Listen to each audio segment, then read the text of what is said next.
So what's happened is that this woman came down the street dressed in blue and black and said, "I'll cover you tonight." Thank you very much. We had planned to do something and during the holiday season, we'll call it the Halloween season, and you're getting the opportunity to see what the program is going to be.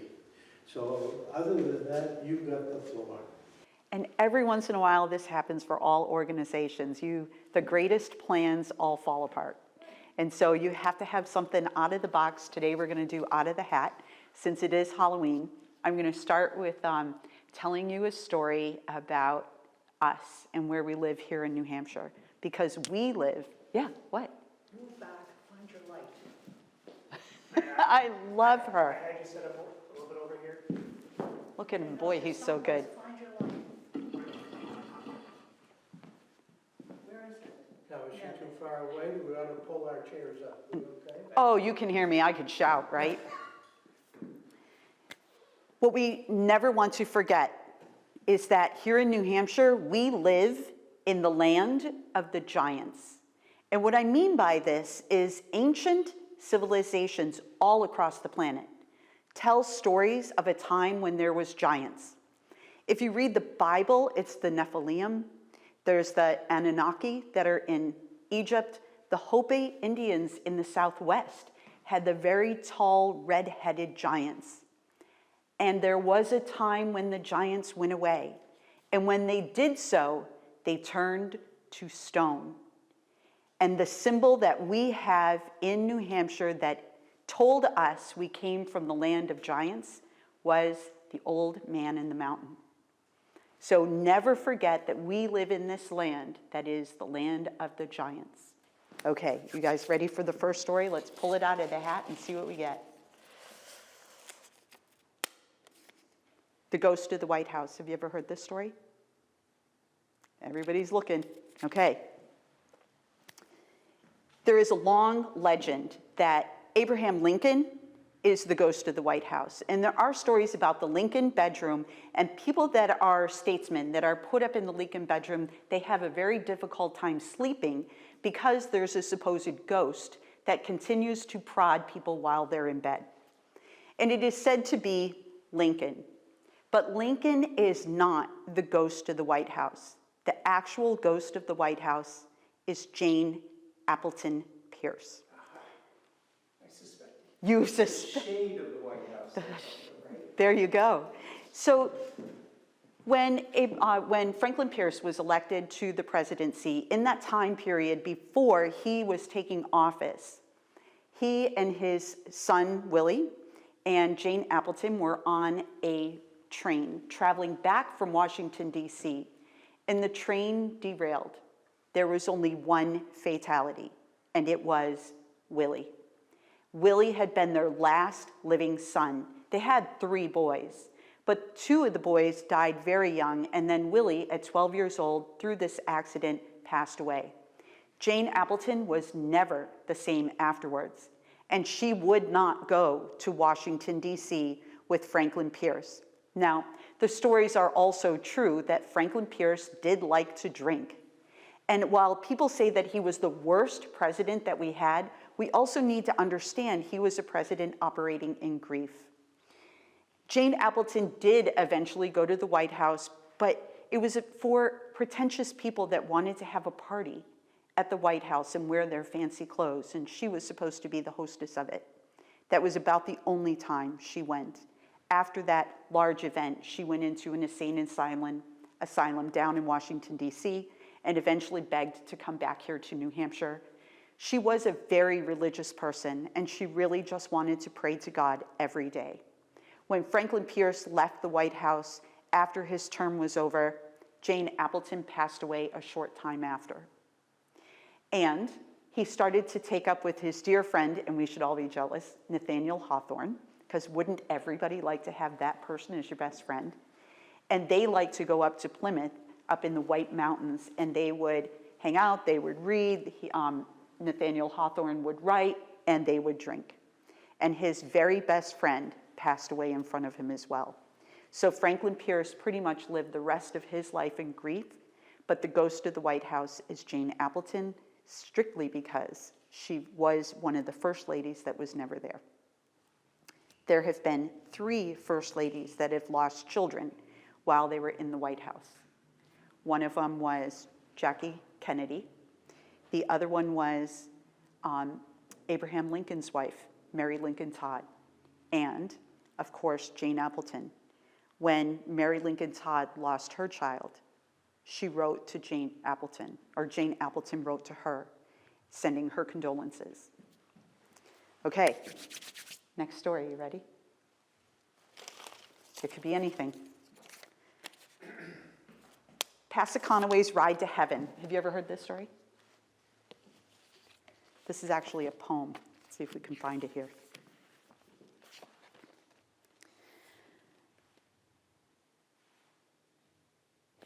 Let's see if I find it. I have it marked here. Conway's Ride to Heaven. One winter night, the howling of wolves was heard, and a pack came dashing through the village of Concord, harnessed by three to a sledge of hickory saplings that bore a tall throne spread with furs. The wolves passed on Conway's door. The old chief came forth. He climbed upon the sled and was borne away with triumph, apostrophe that sounded upon the yelping and the snarling of the train. Across Winnipesaukee frozen surface they sped like the wind, and the bleated hunter shrank aside as he saw the giant towering against the northern lights, and he heard his death song echo from the cliffs. Through pathless woods, across ravines, the wolves, they sped on, with never slackened speed into the mazes of the Agicooks and to the highest peak we now call Washington, up the steep wilderness of snow. The ride went on furiously. The summit was near, the sled bursting into flames. Still, there was no pause. The height was gained. The wolves went howling into the darkness, but the car, wrapped in sheaths of fire, shot like a meteor towards the sky and was last amid the stars of the winter night. And so passed our Conway to heaven. Very well. Have you ever heard that? That's a great story, isn't it? By the way, there have been people who've asked me where there might be a picture of Conway. And there is. I have discovered one in the Conway Club on Governors Falls Road. Let's see. I might have a picture of Conway in this book. Now, my question is, did he ever go to the White Mountains or live on the island of Lowell? So that's interesting because Mount Chikura claims the bones of Conway. Conway, in this story, the other legends were that he lived in Horseshoe Pond, and when the wolves came upon his wigwam, it was here that they picked him up in his 116th year of life. And that sage of the Pennacook took his ride across Winnipesaukee, leaving Concord first. But the idea of the story was that, what's this one? I thought Conway was in this. We'll have to see. I'll give this to you, Bill. Oh, except that if the story comes up. I think Conway's in that one. But you're right, because in Massachusetts, they also claim to have the bones of Conway. So Conway, he had his son, was Wan Lanet. He was the sage that took over after Conway. And Wan Lanet was the third son of Conway, and he was blessed by the elders, also with magical powers, because Conway was said to be a sage of the sachem. And he was blessed because at the time, there was smallpox that was making its way through the Native American tribes in Massachusetts, in New York State, in Connecticut, Rhode Island, New Hampshire, Vermont. Nobody was safe from this. So the blessing was that he would have pleasant breathing. And that's why Pleasant Street is named Pleasant, and we have the Wan Lanet building because of pleasant breathing. His son became the sachem afterwards, and that is how we get the Kankamangas Highway. Did you find the picture? I think that one has a, This is a little small for my eyes. ooh, So, this one's very different. It's the Melon Heads. Hey, how'd you get out? You get in there. The Melon Heads. Have you ever heard of the Melon Heads? So I tried to pick stories throughout New England.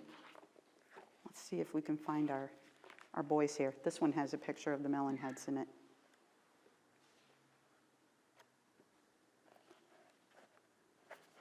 All right, we got to find them. It's coming up close.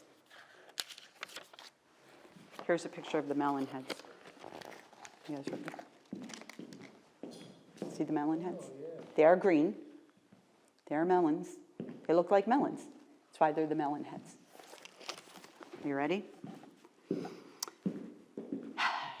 This is very well reported, not here in New Hampshire. This actually takes place in Connecticut. In 1991, Mary Guglielmo, a staff writer with the Bridgeport Post, now the Connecticut Post, collected reports regarding these bulbous-headed beings. Apparently, New England melon heads resided only in Connecticut, mostly in the Fairfield County area. They are essentially two accounts that explain their origins. One version holds that it all began around 1860. Apparently, at a time, a high-security institution for the criminally insane was situated deep in the woods in Fairfield County. And after a century or so in business, in the fall of 1960, the place burned to the ground, and the Melon Heads got out. That's one version. The alternate explanation, which lays a whole thing on the intolerance of our Puritan forefathers and mothers, claims that in colonial times, a family from the Shelton-Trumbull area was accused of witchcraft, and they were banished from civilization. Apparently, the expelled assemblage was large enough that brothers and sisters were able to begin repopulating, and they did so in the wild. And the foods and such that they ate turned them green. And because they didn't have the same type of nutrition as the rest of us, they lost their hair. And then they had their bulbous heads. And that is the story of the Melon Heads. We got to make sure that we set these things aside. Pardon? Water music. Water music. It's going to be hard to find. I did label everything. What's that book? Weird New England. There's all kinds of weird stories in here. I thought it'd be good to tell some stories. You know, when you got to make it up. Oh, that's a good story. We'll get to that later. If we can't find it, we'll find the other one. They all, oh, that's a good story. Sorry. Oh, This is the perfect time of the year. for these weird stories. You should have followed that up with that one. I swear it's in here. All right, we're going to go with Celestial Symphonies. A similar story. Beware of celestial symphonies. This is reports of a mystical musical phenomenon heard by very few people, a so-called music of the spheres. It's been around for centuries. Supposedly, on unpredictable occasions, certain individuals will hear awe-inspiring, beautiful music with these incredible harmonies that seem to come from nowhere, like angels singing. The music is so exquisite, some have said they gladly would have died just to continue hearing the heavenly harmonies. One example happened in Barnet, Vermont. Now, of course, in New Hampshire, we like to pick on Barnet. Or Vermont. It's 1812. One bright July morning, 14-year-old Elizabeth McCullum, she sets out on horseback to go visit her friend John McNabb and his family, who lived several miles away east through thickly wooded sections of the Blue Mountain, not far from the Connecticut River. When she arrives at the McNabbs, Elizabeth is in a state of absolute excitement and wonder, and she tells them that something marvelous has happened in the woods. She described the spot with precision, and it was a place John McNabb knew well.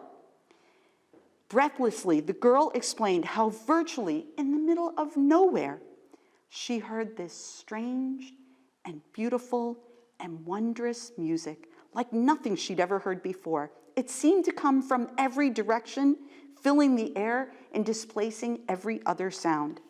Now, Elizabeth was known to be trustworthy. She was a young woman who was accountable to her family, and the McNabbs were fascinated by her story. But no one could offer an explanation for the mysterious sounds. Elizabeth had lunch with the McNabbs, then she hurried home to tell her own family about this wonderful experience. She followed the same trail, but she never made it home. As twilight thickened into darkness, her parents grew alarmed. Mr. McCullum summoned a few neighbors who grabbed lanterns and torches before setting out along the darkened path towards the McNabb place. Within an hour, they found Elizabeth's horse, but without the rider. Then the girl was discovered lying beside the trail, and she was no longer alive. There was no marks or bruises on her body, no bloods, no broken bones. In fact, there was nothing to give the searchers any clue about what had happened to Elizabeth. Later, John McNabb and his wife told the McCullums about the music Elizabeth said she heard. Recalling Elizabeth's description of the spot, Mr. McNabb was able to determine that her body had been discovered exactly where she had described she heard the music. So what exactly did Elizabeth hear? Music from some passing spaceship? Woodland elves in concert? Or maybe, just perhaps, it was a recital by Celestial Choir of Angels. All right, let's see if we can find the water story. I might have to give this one to you, Bill. Let's see if we can find it. The words are right from a hymn. Maybe she was very religious. It could be. All nature sings and round me rings the music of the sphere. That's fantastic. This is I don't think I've ever heard that hymn.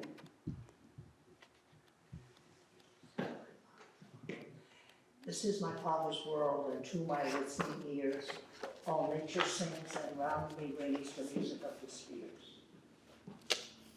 This is my Father's world. Somebody else. Wow. Water music, are we ready? There are so many kinds of immortality. We've often heard, for example, that a composer's music can make him immortal. And who could argue that? Think about Mozart and Bach and Beethoven. If they were alive today, would we still be engaged in their music? At least in terms of their tunes, they do in fact live on. But a wholly different kind of music immortality seems to be at work, again, in Connecticut. You're going to find a lovely body of water that is called Gardner Lake. On a certain warm, still summer evenings, people near the shore, especially those in boats, report hearing a strange, faraway refrain, the sounds as if being played a piano. No matter how carefully they listen, it's impossible to determine where exactly is the noise coming from.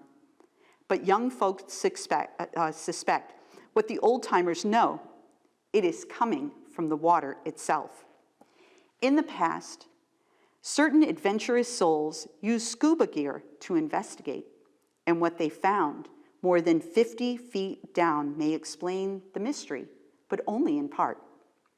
There at the bottom of Gardner Lake, divers discovered a full-sized house, still partially furnished. In fact, the furniture inside seemed remarkably well preserved. The submerged house had been there for a very long time. Its only inhabitants are now fish, eels, and an array of underwater houseplants. Nothing there could the waterlogged piano have been played by anything in that house? On the other hand, the mystery of how the house got there is an easy one to solve. While it was still securely on land, its owner hired a contractor to move the whole thing to a beautiful lot he had purchased on the opposite shore. How to get it there was a perfect example of Yankee ingenuity. We'll just put it on a boat and we'll take it over. They were going to wait until the lake froze over and then jack up the house, put it on sleds, and slide it across, furniture and all. That was the winter of 1899. And the process began and all looked well. In fact, it looked swimmingly until the ice broke and the house went in. The next day, they were horrified to find that the house was leaning dangerously, breaking apart through the frozen surface, and obviously there was no way to pull it out, so they simply let it go. The piano, also just too big and too heavy, was too dangerous to remove. And so the house, the piano, and everything else resides at the bottom of Gardner Lake. It says, in the town of Salem, Connecticut. Okay, next story, are you ready? I hope I find these faster for you guys. They couldn't have disappeared. Wouldn't that have been spooky? All right. The girl who stopped time. Do you know this girl? Have you ever met her? She's back there. The girl.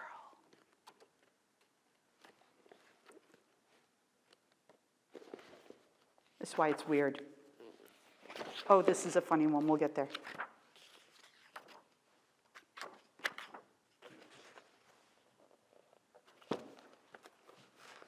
Back in the Dark Ages, when a member of the weird New England team was still in college, these are the authors of the book, he dated a young New Hampshire woman. Now you know it's true. And she just simply never wore a watch. And it wasn't an issue of poverty or anything. More likely it was an expression of her irrepressible bohemian spirit, or at least that's what he thought. It all became clear on her birthday when, in a rare demonstration of generosity, he presented her with a Timex watch. He bought it at Woolworth's, right from the rack. And she said, "This is very sweet, but I cannot wear a watch." And she said it so matter-of-factly, as if she might have been a vegetarian saying, "I don't eat pepperoni."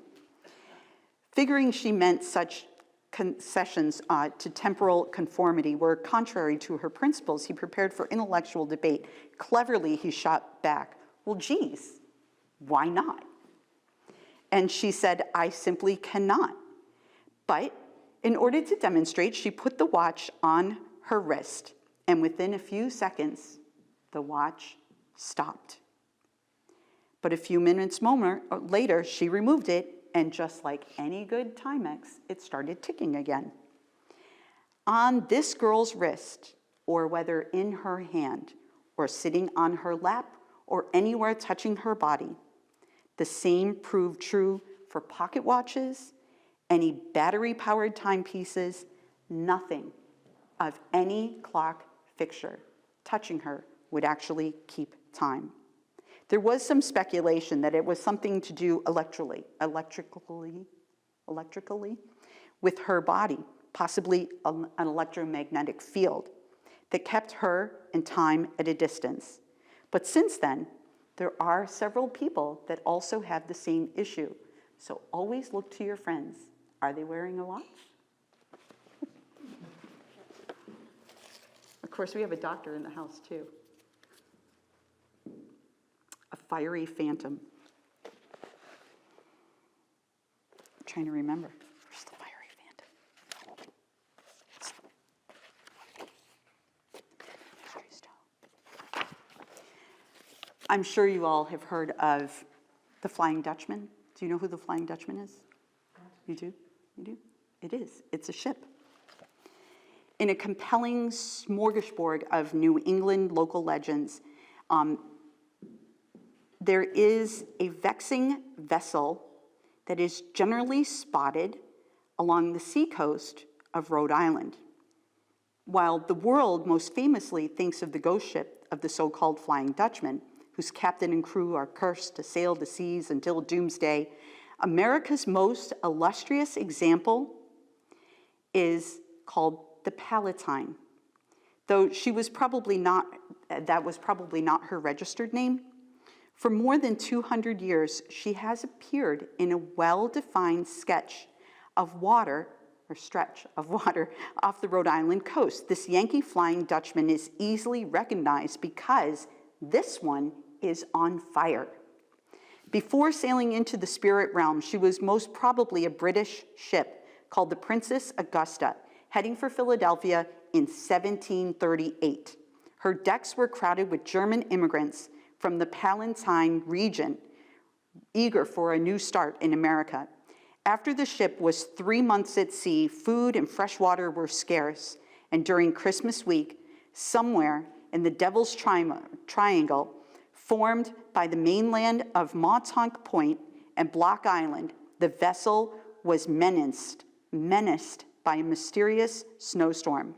Weak from hunger and stress beyond reason, the crew mutinied, and they plundered the ship. And when they took off in the lifeboats, they set the ship on fire. And all of the passengers were at the mercy of the wind and the wave until she rammed the rocky coast off Block Island. Anyone ever see the ship? How often do we get to Rhode Island? Oh, this is one of my favorite stories. This is the hibernating people of Vermont. And again, it's Vermont. Oh, give up your ghost. You're going to believe this one because it's Vermont. In the not so good old days, certain poverty-stricken Vermonters discovered a novel way of passing the winter. They slept through it. For over a century, there are whispered tales of the hibernating hill folk that have echoed through the Green Mountains. The specifics of this peculiar practice were first publicly revealed in December of 1887 on the front page of the state's largest newspaper, the Montpelier Argus and Patriot. The reporter's apparently self-protective byline was simply A.M. He revealed information from his deceased uncle's diary. Information that, then as now, seems absolutely unbelievable and just a touch horrifying. Uncle William, he wrote, had witnessed the technique used by the wretchedly poor families of hill farmers to get their elderly and infirm through the winter months without putting a drain on the meager food supplies. Their system was a hybrid of Yankee ingenuity, there's that Yankee ingenuity again, old-time folk medicine, and sheer Gothic horror. Somehow they had developed a procedure to literally freeze people alive, like hibernating bears. The poor folk would sleep in the winter away, only to be revived again in the spring. A.M. verified his uncle's bizarre claims. "I have been to the place," he wrote, "and I have seen the old log house where the events took place, and I talked with an old man whose father was one of the parties that had actually slept through the winter." Although the chemical concoction's specified ingredients were not recorded, the process was thoroughly described. It began by drudging 4 men and 2 women. One of the men, Uncle William wrote, was a cripple about 36 years old, and the other 5 were past the age of usefulness. I don't know when that is. The unconscious family members were stripped naked under the frosty glow of the winter moon, and they were carried outdoors and packed side by side on a straw bed, encased within a 10 by 6 foot wooden box.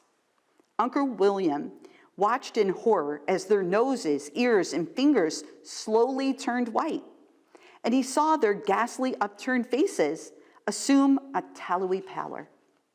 When the overseer judged them to be ready, helpers placed cloth over their heads and packed more protective straw around them. Then they sealed the box to the guard against predators. Shivering from the cold and quaking from the sight before him, Uncle William ran inside, and no longer able to endure this nightmare. In the weeks that followed, 20-foot snowdrifts buried the sleepers for a quarter of the year.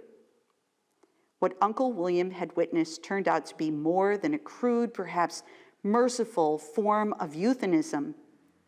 But 4 months later, his May 10th diary entry revealed the unexpected outcome. He returned to the cabin just as the Green Mountains were beginning to warm up, and he watched the sleepers' liberation from their icy crypt.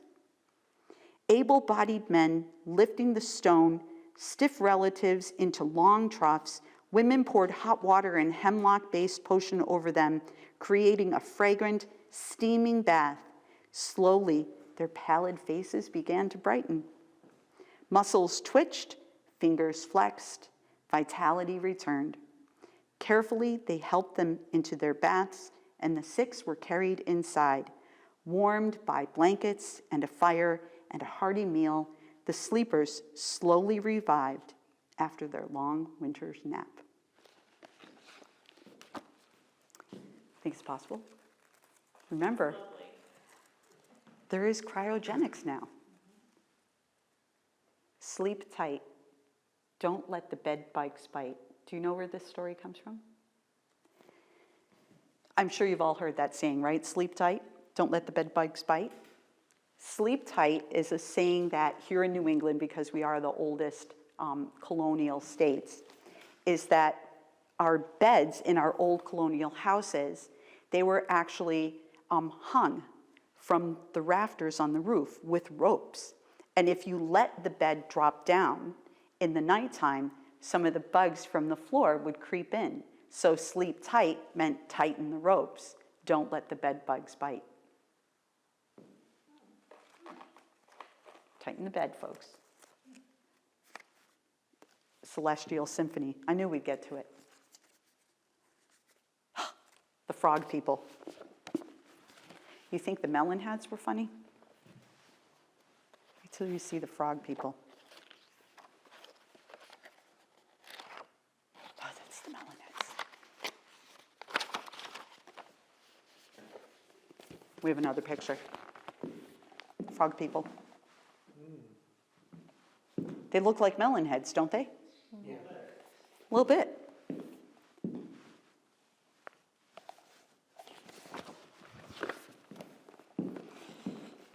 They live alone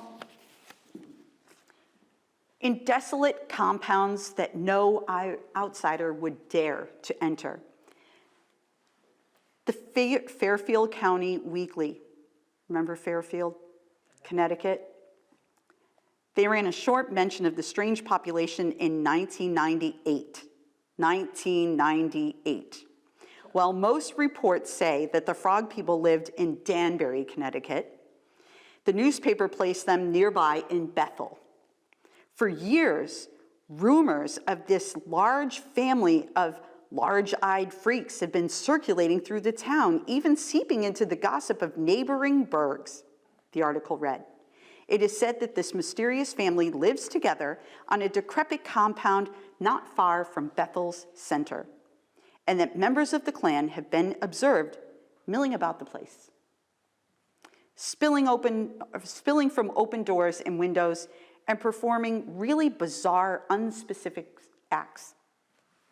They even venture into town every once in a while for the occasional shopping trip. One of the more pervasive legends regarding the frog people is that they do not take kindly to outsiders. So few dare to venture to their area in the secluded enclave. But there was a man that had located their trend and personally visited the homes of the frog people. This was a Reading native. His name was Curtis Gwynn. And he took the local legends on to see with his own 2 eyes.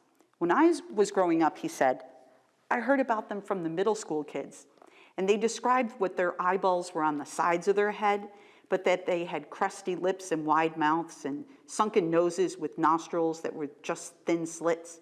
They had patchy hair on the top of their heads that were too big for their bodies. Their bodies were frail and weak. They wore clothes from the Salvation Army, and they came out only at night because they were afraid of being tormented.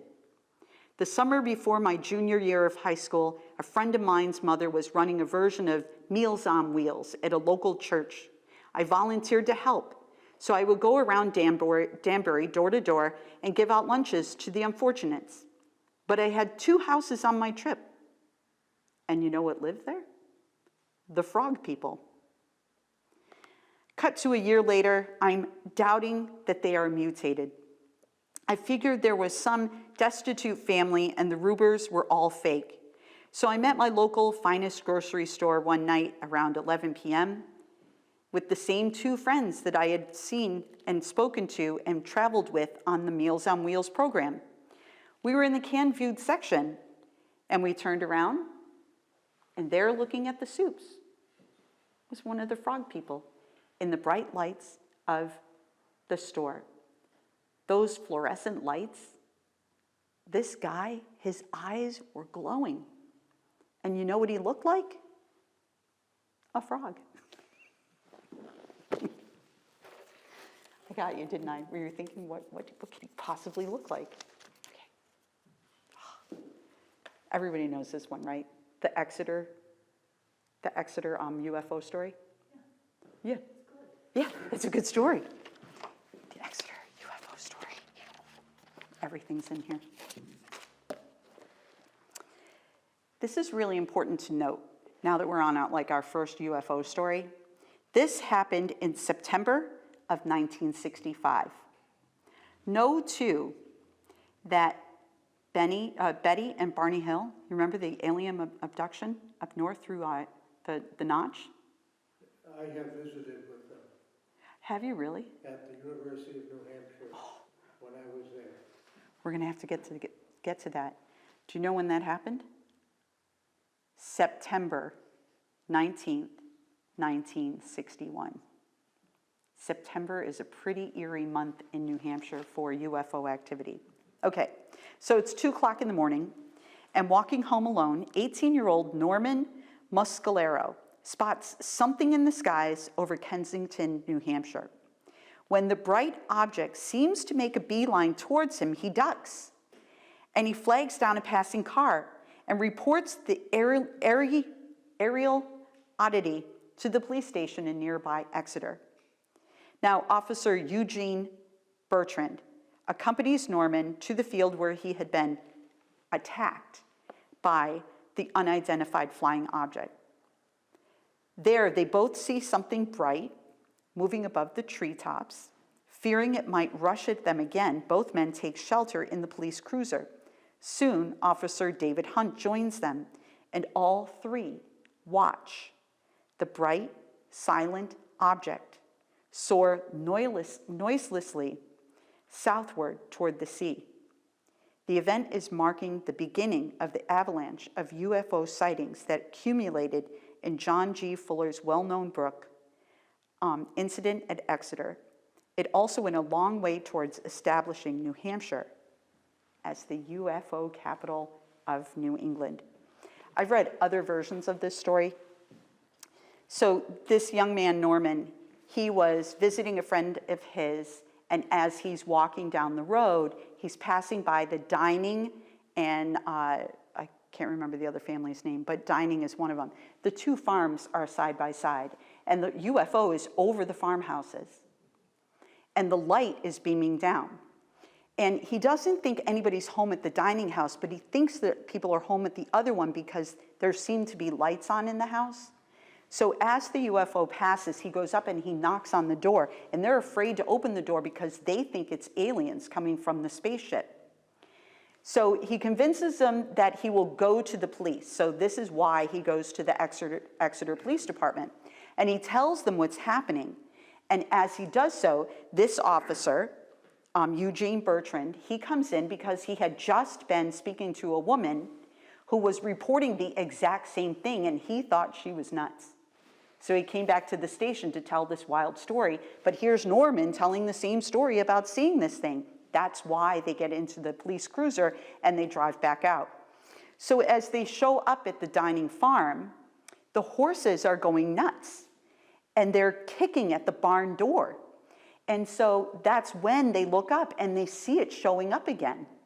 But the other part that's not in this story is that the F-15s or 16s that fly out of Pease Air Force Base, they show up to follow this thing out to sea. So when the UFO takes off to go back out towards the ocean, it is F-16s from Pease Air Force that are following it out.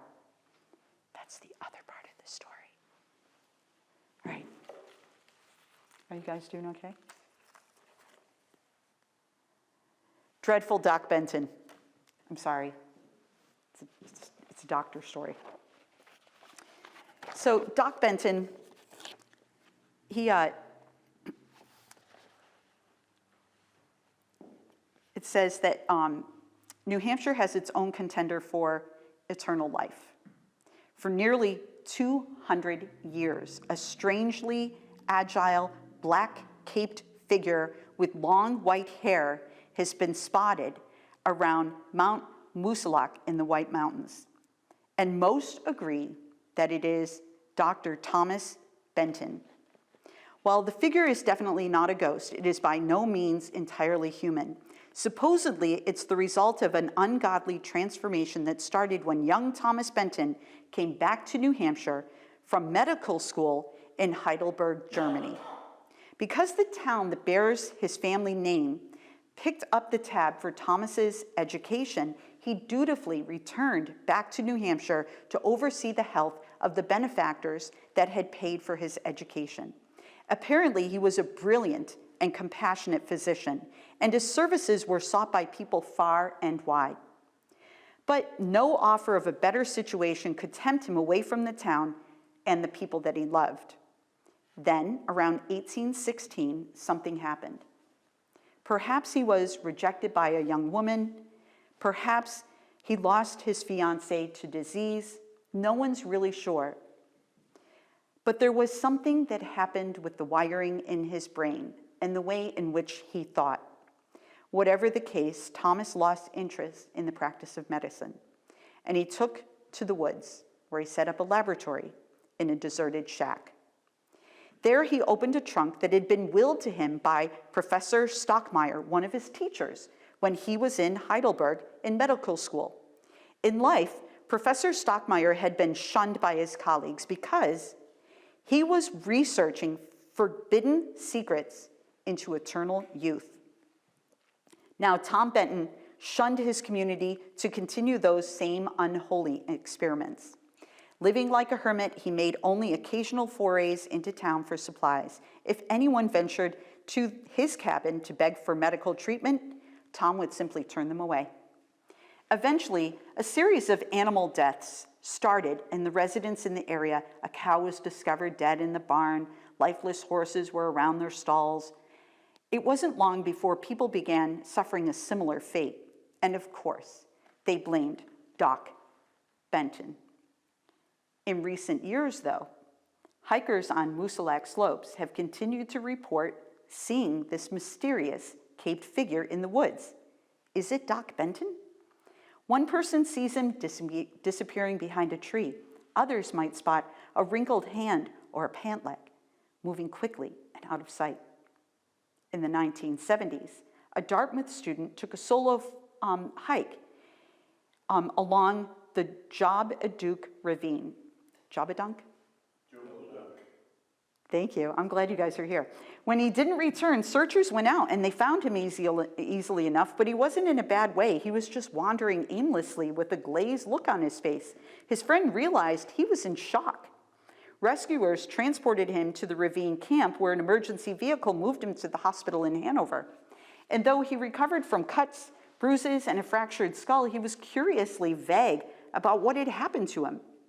Eventually, the story came out. He told one of his friends that while he was climbing on a ledge, a hand shot out through the opening in the rocks and shoved him. In 2002, another student had a near run-in with the doctor, also on a solo hike, and he found the print of an old-style boot in the mud of an unused trail.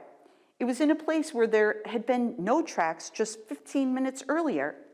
Many people believe that Doc Benton, or whatever he has become, still stalks the slopes of New Hampshire's Mount Moosilauke.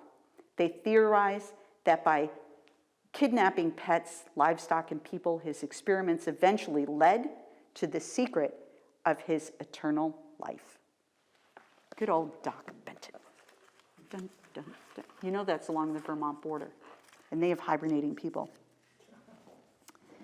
The mummy's grave. I don't need to pull them out of this book. I really have stories from the other book, too.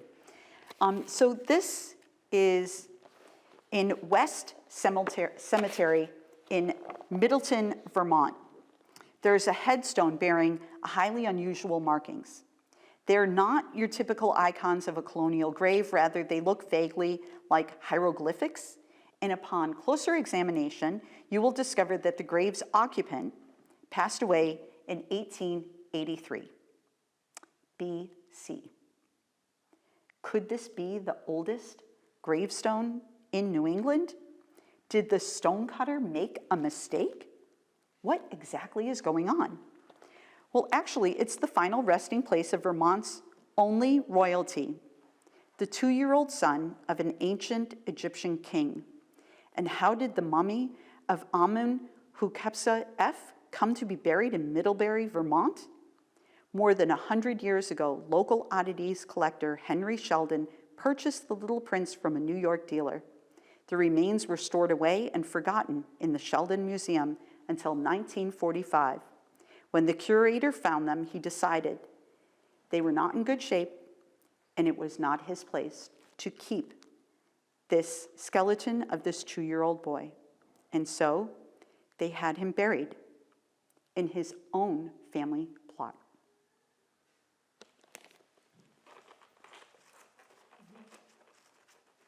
Mummies, giants, we have everything. Moose and fly. It's one of my favorite stories. Moose and fly. Moose and fly.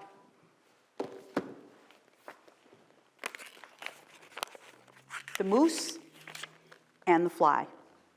Many, many moons ago, the moose were plenty about here. And in that distant day, their leader was a king of all creatures of the wildwood. He was so great in form that 2 men standing upon one each other's shoulders could not reach the back of this monarch of the forest. The valley of the Merrimack was his favorite resort, and he frequently drank from the river, which ran unvexed by rocky barrier from highland to sea. He looked triumphantly over all that came within his range of vision. It so happened that he came hither one day from a race with such an enormous thirst that while he quaffed the cooling beverage, it seemed that those who looked on, that he would never stop. So long and deep did he drink that the beaver called to his companions out of fear that the great river should be drained of its last drop. And they spoke to each other and to the other creatures until it was known that all was going to be swallowed by this thirsty monster. The poor fish began to scurry hither and thither to find some pool which might possibly escape this mighty drinker. And then one bigger and wiser than the rest set a fly to land upon the monster moose. Angered by the attack of this little enemy and unbearable to dislodge this tiny pest, which was pushing him so severely that the moose tossed his high head and stomped his hooves madly on the ground. Lo, in the twinkling of an eye, a great change took place. Behold, the river that had flowed so smoothly was suddenly broken into fragments and sent headlong down rocky stairways, and so swiftly did it run from him that he no longer could be thirsty, and the creature ran away. This is how the Amoskeag Falls were created, because a fly pushed upon a moose.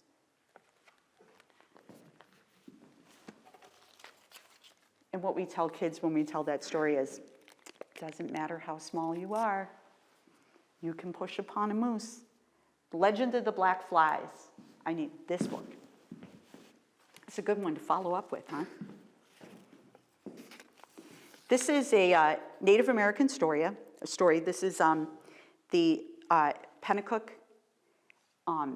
Abenaki tribes, the Algonquin. They all tell this story.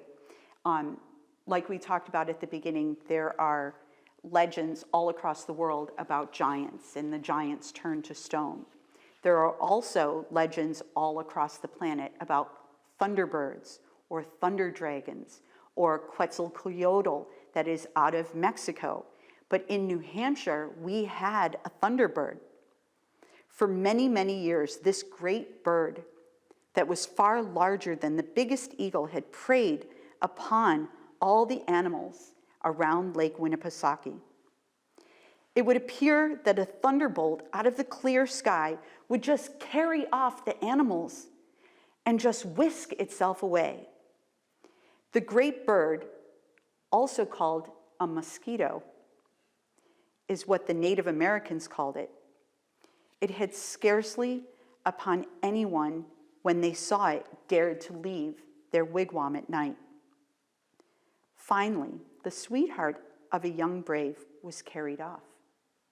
And he was so distraught over what had happened, he decided he would sacrifice himself in order to take the dragon down. He was supplied with some rawhide things, and with which he was to strangle the great bird. And then the companions, after a time, would rush out from their ambush and they would slay it. And the plan worked. They slayed the thunderbird. They were chanting a death song for 3 days, and they decided to light the carcass on fire. And when they did so, billions upon billions upon billions and billions and billions of little tiny thunderbirds came from its body. And that is why we have black flies today.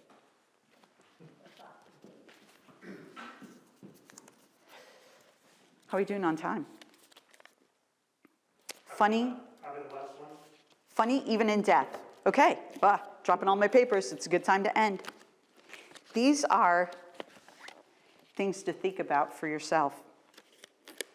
Do you remember in school, maybe not your school, my school, you would get an assignment to write your obituary, write poems, do things like that, like these little projects people give you. These are people with humor and things that they wrote for their epitaph on their grave. Here lies in silent clay Miss Arabelle Young, who on the 21st day of May, 1771, began to hold her tongue.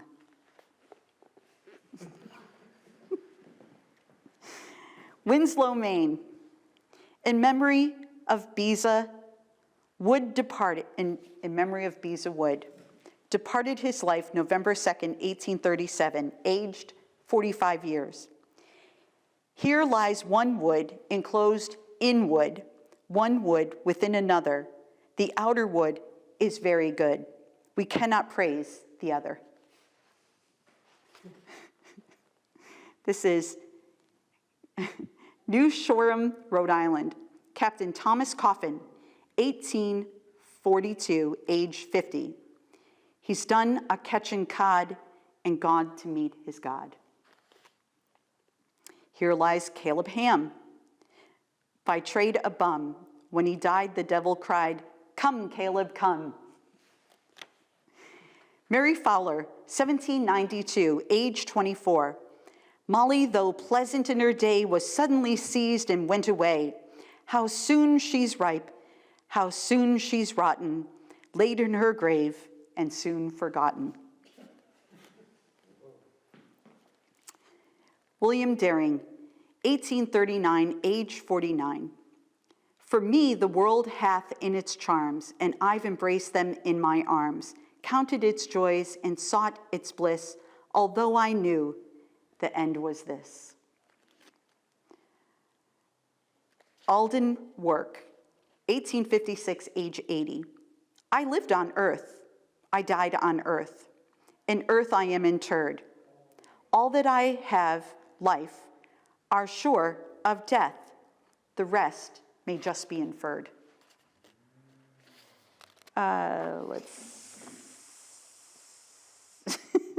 Stowe, Vermont. There is no name.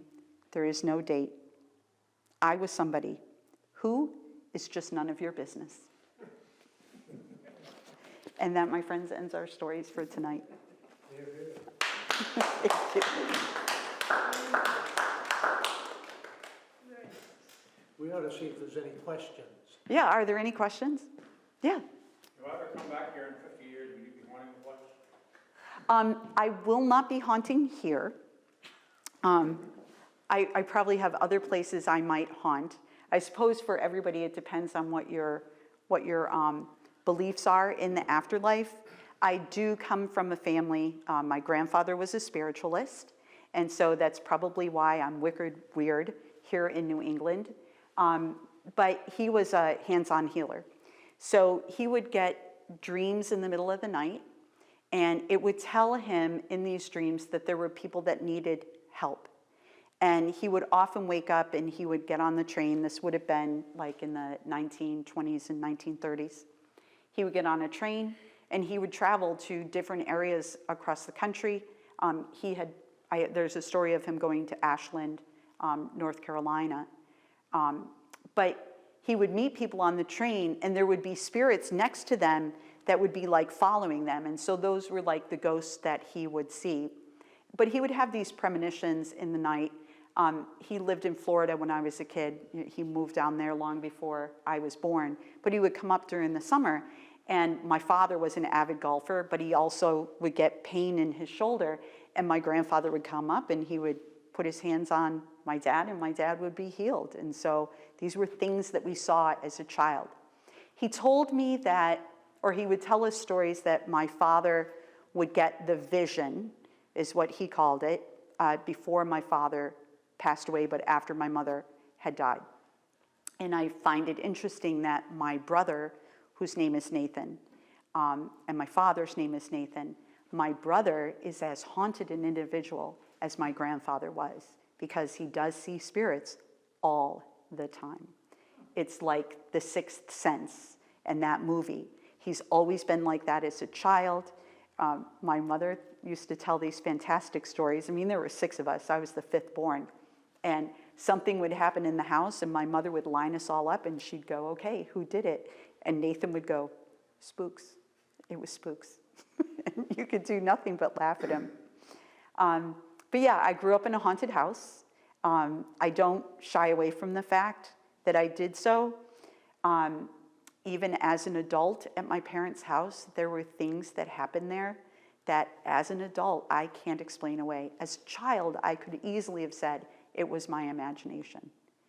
But as an adult, I know what happened. I have never really had anything happen here in New England, other than some properties in the downtown, which I've told in other ghost stories, that there are just some really weird things that have happened. And most of the stuff that I see are animals that have passed, or spirit animals.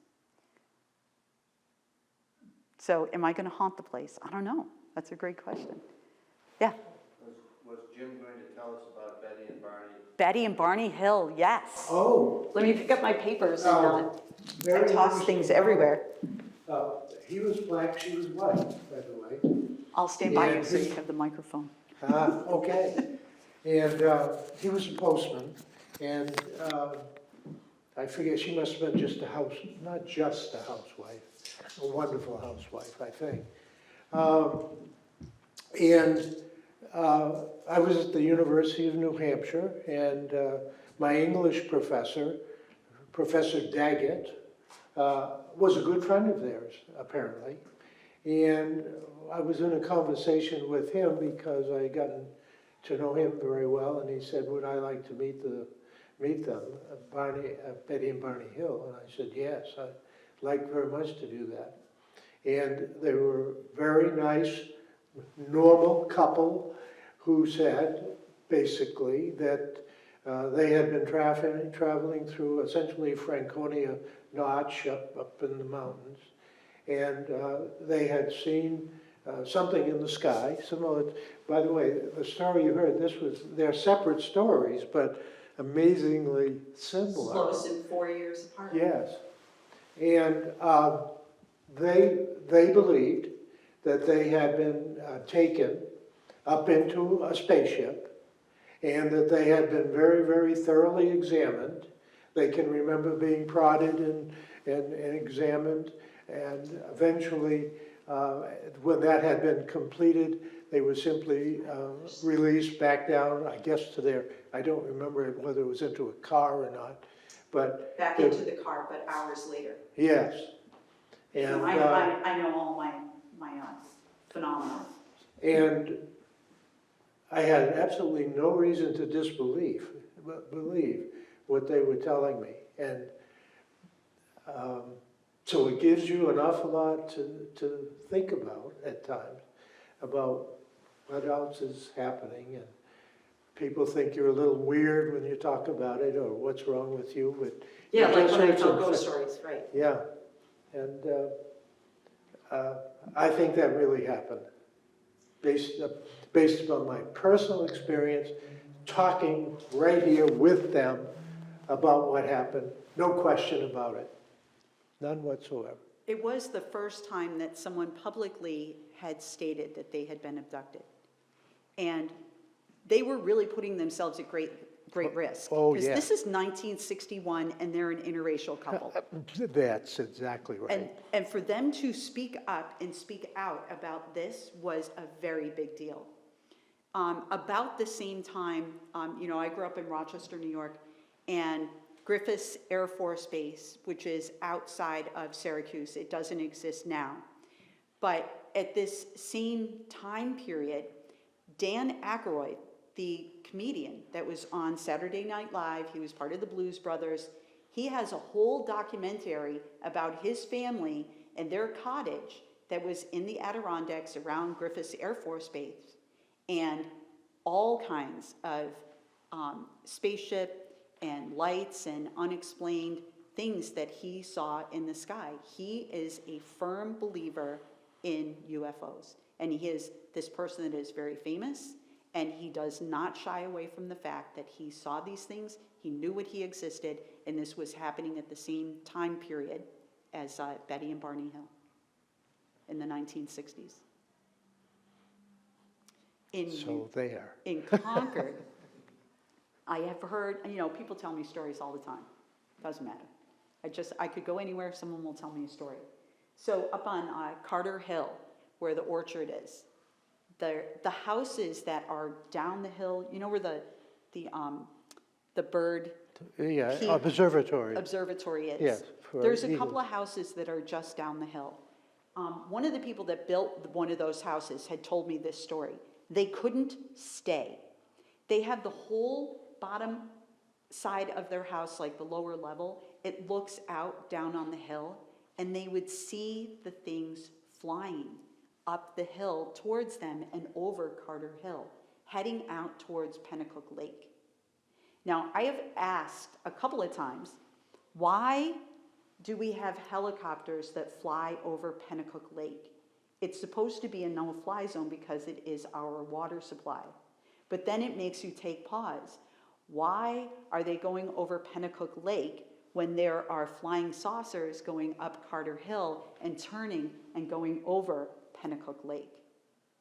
Now, I've never seen anything do that, but these people swore that this was happening, and they sold their house because they couldn't stand the thought of it. And they sold their house and they moved away, but there are new people that live there. And so now when you go up to Carter Hill and you're up at the observatory, you've got to rethink what you're looking at out there. Now- You ever watch Star Trek? Every week they interfere with a different civilization.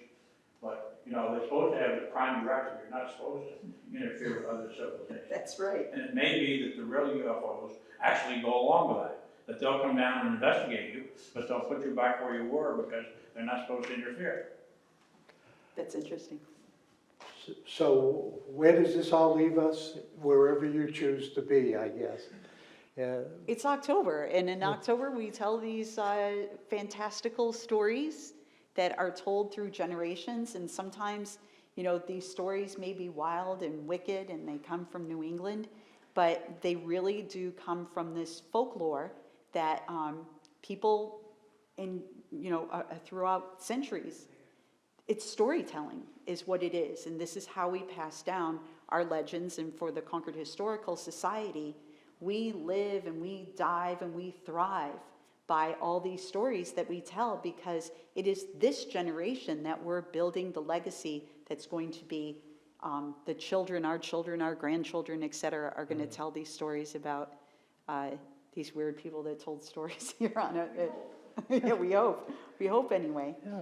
And you know, when we're out and we're talking with kids and stuff, even in any of the leadership stuff we do, you're here to build a legend. So what is the story you're leaving behind that is about you?